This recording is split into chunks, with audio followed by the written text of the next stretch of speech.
Tecido conjuntivo. O tecido conjuntivo é um tecido conhecido por apresentar células distanciadas entre si, diferente do tecido epitelial, onde as células eram justapostas. Aqui, o tecido conjuntivo vai apresentar células que estão distantes, pode ser num maior ou num menor grau. O tecido ainda caracteriza-se por preenchimento de espaços intercelulares, tá? Ele também é conhecido por dar sustentação. Sofre pressão, tá? Ele aguenta a pressão quando essa pressão ocorre sobre ele e ainda evita o atrito de diversos órgãos no corpo.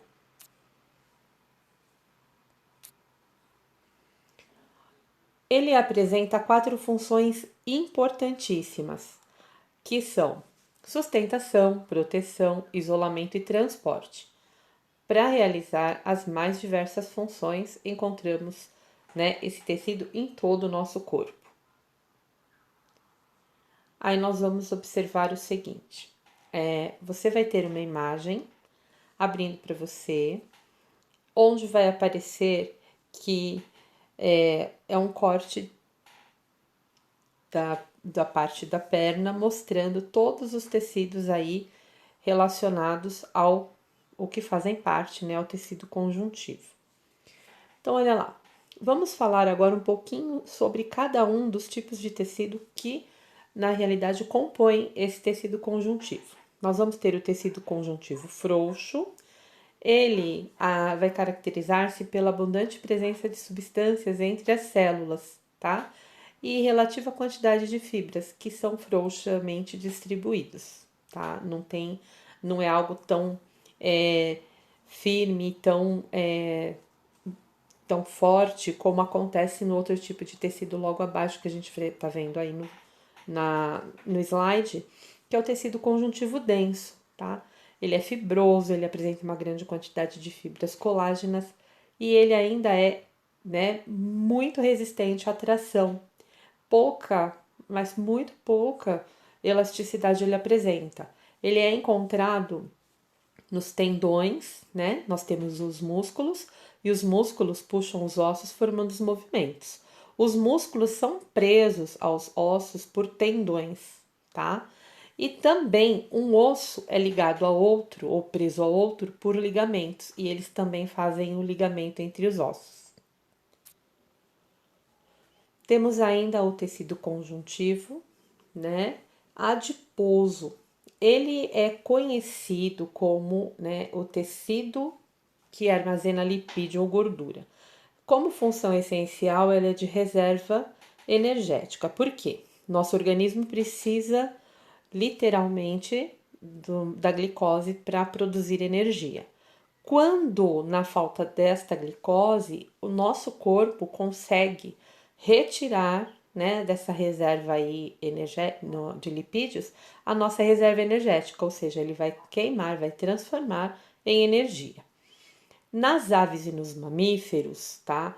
A temperatura do corpo é constante, ele ajuda nessa regulação, tá? Ele é como se fosse um isolante, não permitindo que ocorram variações muito bruscas. E ainda nós temos ele sob a pele, tá? Ajudando a que não sofram nenhum dano os tecidos que se encontram aí. Então, o tecido adiposo, ele acaba protegendo os demais tecidos.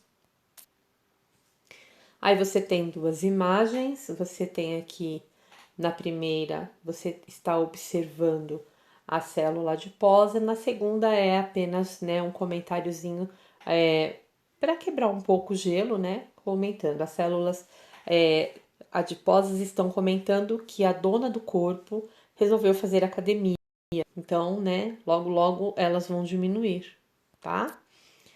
Agora, nosso próximo slide, ele vem falando sobre o tecido conjuntivo ósseo. Ele é muito resistente, bem mais resistente do que o cartilaginoso, e ele é constituído por uma matriz muito rígida.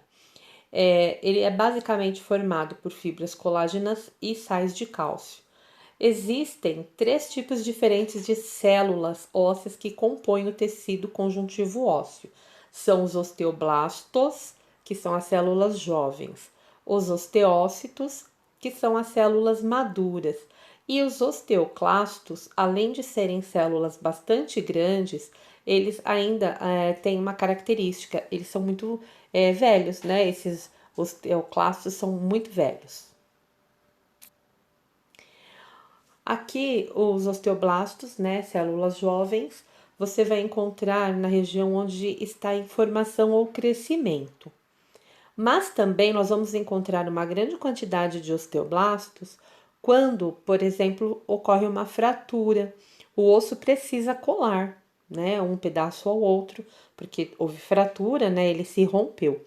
Então, o que acontece? Os osteoblastos são responsáveis por fazer a colagem desse osso que foi fraturado, tá? E os osteoclastos, por sua vez, por serem grandes, eles acabam o quê? Promovendo a destruição da matriz óssea. Aí você tem três imagens, tá? A primeira e a segunda é só para representar o osso, e o tecido ósseo está na terceira imagem, tá? Aproximando, você vai poder observar o seguinte, que aqui nessa imagem você tem um osso longo, onde você tem, né, o osso compactado bem no meio, que ele é bem compactado, ele é bem denso, ele é bem resistente, e o osso esponjoso na ponta, tá? Que as pessoas vulgarmente chamam de cabeça do osso. Para vocês terem uma ideia, a nossa caixa craniana ela é composta por esse tipo de osso. Por isso, não é muito difícil ocorrer acidentes causando traumatismo craniano, tá certo? Vamos lá, nosso próximo slide agora. Ele vem falando sobre o tecido conjuntivo cartilaginoso. Ele não vai apresentar vasos sanguíneos, não vai apresentar nervos, e ele vai ser formado basicamente por dois tipos de células, os condroblastos e os condrócitos. A terminação blasto seriam novos, né? Novas células, e os condrócitos, eles já são as células adultas. Aí você vai observar que ele faz parte da formação do quê? Do nariz, da orelha, do pavilhão externo, tá? Dos anéis de traqueia, dos brônquios e das articulações entre os ossos. Aqui eu vou aproximando a imagem, você vai ver ó, os condroblastos, quando jovens, e depois os condrócitos, você percebe que são células maiores, tá? Que já são adultas, ok? Agora, nós vamos partir para o outro tecido, que é o tecido conjuntivo sanguíneo, tá? Ele é um tecido que tem uma função muito bacana. Ele, na realidade, é responsável por transportar nutrientes, gases e resíduos por todo o corpo. Por exemplo, você comeu, ocorreu a digestão. Assim que foi feita a absorção dos nutrientes, esses nutrientes caem na corrente sanguínea e vão ser levados, né, esses nutrientes a todas as células do corpo, bem como o gás oxigênio. Vai sair dos pulmões, vai percorrendo o corpo, vai sendo deixado nas células. As células vão realizar, né, todo o seu trabalho. O trabalho celular é conhecido como metabolismo celular. Nesse trabalho, acabam ocorrendo reações químicas e sendo produzidas substâncias que não são muito boas de ficarem nas células e nem no corpo. Então, estas células jogam estas substâncias para fora, no sangue vai recolher, né? O sangue vai passando, vai recolhendo e vai levando aos locais onde devem ser o que? Realizadas a excreção dessas substâncias. Primeiro, se houve, né, a respiração celular, você teve aí a célula produzindo gás carbônico. O gás carbônico tem que ser jogado fora. Então, o sangue vai levar até o pulmão para que o pulmão jogue fora e venha, né, a partir de todos os órgãos componentes desse sistema até chegar na boca ou no nariz para ser jogado fora. Os nutrientes que foram convertidos e sobraram ali resíduos, geralmente eles acabam produzindo resíduos que nós chamamos de excretas nitrogenadas, porque tem nitrogênio na composição. E aí eles vão formar a ureia vai ser levada pela corrente sanguínea até os rins, onde ela vai ser removida do sangue e vai formar a urina, tá? Então a gente percebe que é muito importante esse nosso tecido. Aqui você tem algumas imagens, né? São 4. Aqui você vai ver os elementos figurados. Nós temos plaquetas que ajudam na coagulação sanguínea, as hemácias são os glóbulos vermelhos e os leucócitos, os glóbulos brancos, tá? Aqui é uma visão, tá, da corrente sanguínea, né, do sangue passando pelo vaso, tá? E vamos lá, nosso próximo slide. Esse aqui eu não vou abrir para vocês observarem os vídeos.